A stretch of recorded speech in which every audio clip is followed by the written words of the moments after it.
This just came to the door, Barry, like seconds ago. This is how unplanned this was. And I want to do an unboxing on the show. I'm going to call it an unbagging, I guess. Ready for this? I'm ready, man. For our friends at the show. Go ahead and unbag it. Let's go. Here we go. I'm so excited about this. It's not one of those new sex bots that just started shipping from China, is it? It sure is. It sure is. This is the Blu-ray He-Man and the Masters of the Universe full series collection. Barry, I'm excited about this. Very excited. I look forward to seeing you this Christmas because I know what is going to be occupying your time until then. Exactly. Let me keep on bagging. So here we are. Full Blu-ray. This was done on a pre-order. The price has already got up $20 since I pre-ordered. So that's a huge savings to me on the pre-order. You get a nice cardboard sleeve with all of that for anybody that wants to have a look. And then both seasons broken out, as you can see, one next to the other. We've got Orko on the back, Skeletor on the back. We open them up. I'll never get to any of these discs. You start off with a bonus disc. That's how exciting this is, Barry. A bonus disc greets you at the start of season 2. And, holy shit. And it just gets more exciting from there. You got 6 discs in season 2. Season 1, do we start off with a bonus disc? What do you think? Yes. Yes, of course. No, you don't. You don't start off with the bonus disc. I bet you that's the movie. I bet you that's the He-Man, She-Ra movie. I know the Christmas special's in here. Did you ever see the Christmas special? I never did. I didn't know that they had a movie unless it was like, it wasn't in theaters though, right? It sure was. The Sword and the Stone, I believe it was called, or the Sword of something. And the Sword of Destiny. Yeah, it introduced the sword in my backside. Something like that. It. Yeah. I think I did see it actually in theaters. All right, I'm going to report back to you on how these episodes are. There's 130 epic episodes. Oh my God. Epic episodes as described on the box. It's hard to put away again. Mm-hmm. Anyway, I just got it at the door literally seconds before we recorded. So thank you for letting me do this unboxing. This is the best this series has ever looked, people will say. And it's a good series. I'm not interested in what people will say, Jay. I'm more interested in what you will say. So I do hope that you'll report back next week and at least tell us what the first couple of episodes look like. I will. You can guarantee that, by the way. And maybe next time you come to the mini mansion, we'll pop in one episode of your choice, or we'll do He-Man Roulette, and we'll talk through it all. We'll talk through it like we always do. I do like that. And I do like the idea. Every time I come to your place, we're either playing some kind of roulette. So whether it's food ordering roulette, whether it's fried chicken roulette, pizza roulette, and now we have a new roulette to play. Which episode of He-Man will we watch? I'm in for all of it, Jay. Just nice. Say yes. Say yes to it all. That's my attitude now. We should do shots roulette. We could line up whiskey, we could line up tequila, and we could line up maybe something else. Ooh. And we do a shots roulette. Okay. I don't know. That's my thought for another roulette. I'm trying to think. Happy to do it. How many other roulettes could we squeeze out of a visit? Well, just as long as it's not the real roulette, because as you know, I'm not a gambler. I don't think you are either. Well, yeah, roulette, like I thought you meant like Russian roulette with the real gun. I thought you meant with the gun. Well, yeah, we can do that. Okay. We can totally do that. No, I have a gun. I'll bring it. Yeah, no problem. Yeah, the bullets were stashed actually at your place. I didn't even tell you. I dug a little hole in the yard. So, because you can't store them together. It's frowned upon. So, I'll bring it next visit. Yeah, it's like a musket. Yeah. I bet you've got a musket, and we have to stuff the little pellets in, and then, I don't know what else you do with the musket. But it would get you. Yeah, it would take about an hour to reload. So by the time you only got one shot, so it better be good or you're dead. Yeah. Oh boy. All right. Speaking of only one shot before you're dead, you ever been to a carnival? Because at the time of this recording, the exhibition is about to get underway here in downtown Toronto, Jay. Is it? Okay.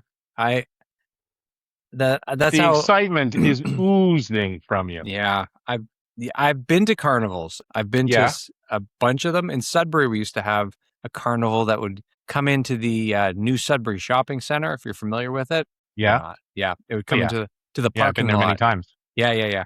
Come into the parking lot, and it would have a Ferris wheel, and it would have, the games where you kind of throw stuff. And I don't know, I never really loved a carnival. They're always very rickety is probably the best word I would use to describe most carnivals. Rickety. Right. Yeah. Rickety. Are you talking about the midway or the rides or the food stalls or all of it? All of it. I think the whole thing seems rickety. Yeah, it really does.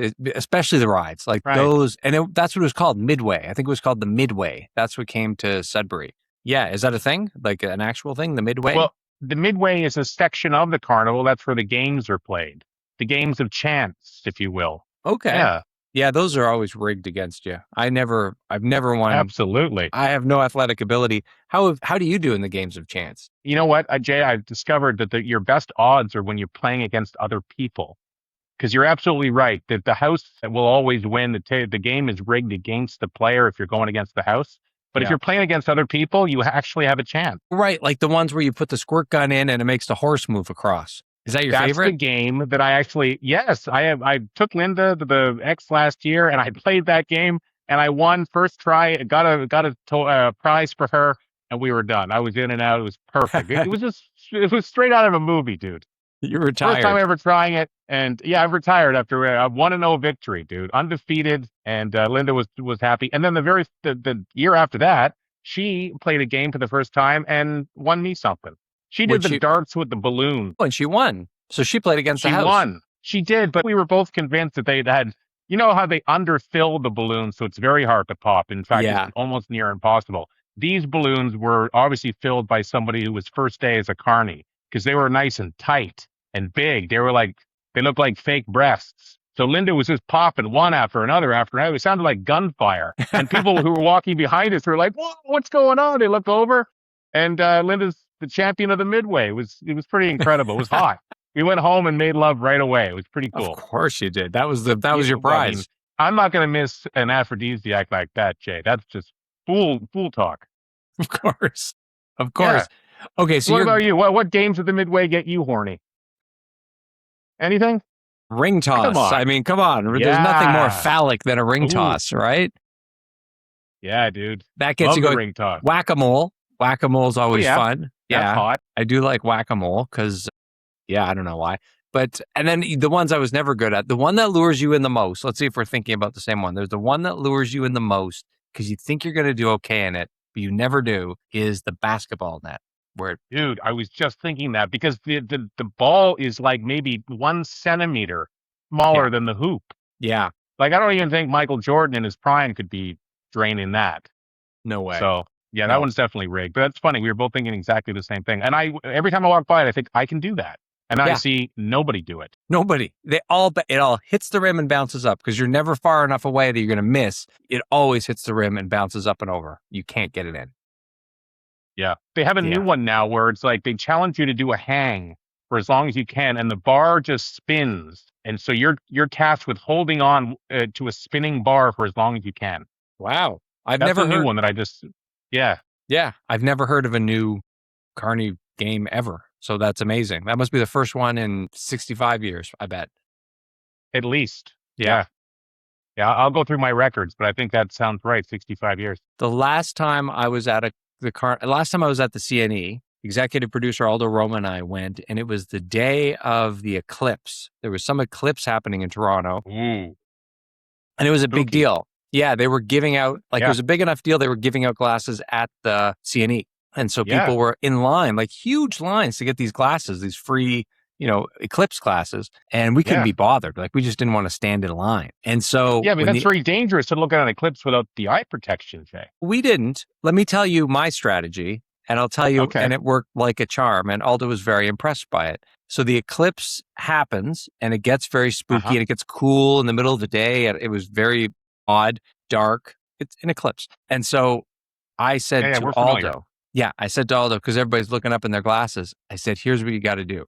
Go ask a mother. A mother will always lend you her glasses because she cares about kids and making things happy. So we went up to a mother and said, could we borrow your glasses for a moment? We just want to have a look up at the eclipse. Sure, no problem. She gives it to us. So we went and we saw a couple of mothers through the thing over the course of the few minutes of the eclipse. That's the key, Barry. Go to a mother. They are typically the most generous of people that will take a moment, hand you their glasses. It didn't fail. We didn't have anybody refuse us their glasses. Wow. Yeah. I've never heard of that. That's unbelievable. Now let's flesh it out a little bit more. You and Aldo are both handsome guys, very approachable men. Thank you. You don't come off as scary or in any way threatening, which is good. So that's obviously going to play in your favor. You did say one funny thing that I need to go back to, that mothers usually want to loan the glasses to kids, but you and I both know you and Aldo are not kids.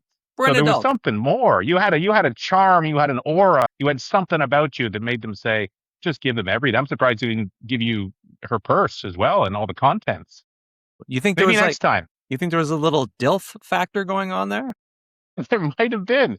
Maybe she was thinking, oh, maybe I can turn these guys back to my side. And you're like, whoa, whoa, whoa, whoa. I just want to use the glasses. I don't want anything more. Yeah, you're right. Maybe she's like, because she's got the kids with her. Maybe who knows where their relationship went. Maybe she's like, I can bring them in and we'll have a whole family going on here. I need someone to help with the kids, someone to help at home. Yeah, maybe that could have been it. That could have been it. I like Meet this. your new daddies. Yeah. Can you imagine? Right there at the midway. Talk about a prize. This shit. That beats any of the stuffed animals on offer, Jay. 100%. Yeah. Anyway, that's what we saw. We saw the eclipse. Did you see an eclipse at That's pretty cool. At the city? You go every year, right? You pick a day and you go every year. Like you're gluttons for punishment that way. Well, we love it. It's a fun walk around, dude. The cross section of humanity that turns up at the exhibition is truly staggering. You see every permutation of life, and you know me, I like that. The people watching is fantastic. We avoid the rides. We'll play a midway game. Yeah, because unlike you, I feel like they're a little rickety. I don't want to say unsafe, but rickety. That's a great word for it. Because I don't really want to risk my life. They lurch. Everything that, like the ones that go spin around backwards, they'll lurch or they swing a bit too long, and like everything that feels a bit. Maybe they do that on purpose, but it just feels a bit unconnected. Anyway, back to you. Yeah, the timing is off. Yeah, the timing's off. You got to fix the timing belt on some of these rides. You know what I mean? And they always kind of let out like a noise, like there's like a screech that maybe could be fixed with oil or I don't know, with a seance or something. But there's always some other noises associated with these rides too that tend to scare me anyway. Yeah, I think it's the human screams. The food. Yeah. We haven't even touched on the food that's on offer. Usually there's some freakish dishes available, like things that have been deep fried and rolled in oats and tossed up in the air, and then somebody farts on it and serves it to you for $25.50. Like, I'll be on my that is one of the things we enjoy. Jay, how about you? Are you a big fan of some of the freaky foods that are available at carnivals? I can never find the freaky food. They always make a big deal about hyping this big dish, and it's like the bacon chocolate donut croissant sandwich. Yeah. They hype it. Yeah. I can't find it. I go in the food hall. I see pizza. I see a hot dog. I see a hamburger. Where is the freaky food? Like I honestly never find it. Yeah. Where is it? I have had that trouble too. You really got to go looking. And by the time, Linda and I have made an effort, but we give up because it's the same reason. Like you're hungry at this point. Yeah. And it's just like, okay, we're just going to get the hot dog. Or last year we got a fish sandwich, which was pretty good. But really? I will say it was hot as hell. I wouldn't do a fish sandwich again on a hot night, especially when there's no place to sit down and you're kind of like standing, eating a fish sandwich that's collapsing with each bite, like on your spare hand. I don't recommend it, but I did. It was memorable, but there was no chocolate or anything weird on it. No, we got a bloomin' onion. That was probably the freakiest thing that we got because it had been a long time since we had that. Probably since the Peel Pub, which you have no memory of. But we would go after our improv classes to the Peel Pub. Oh, I do have a memory of it. Oh, you do? And we get the bloomin' onion and the cheap wings, like the 9-cent wings, and just pile them on. Do you remember that? Yeah. Do you actually remember that? I do remember that, Jay. But also we're dating ourselves by saying 9-cent wings. Like they're like, what do you guys talk? Was this 1880? Like it was a long time ago. You wouldn't even find that. You can't get anything for 9 cents anymore, can you? At the time, it was almost unheard of. 9-cent wings. Like we would get like 100 of these things for like $9. Yeah. Like it was bananas. Right. And they were the tiniest wings. They were the wings of very small birds or large insects. Yeah. Like chickadees. Yeah. Chickadee wings. Exactly. Yeah.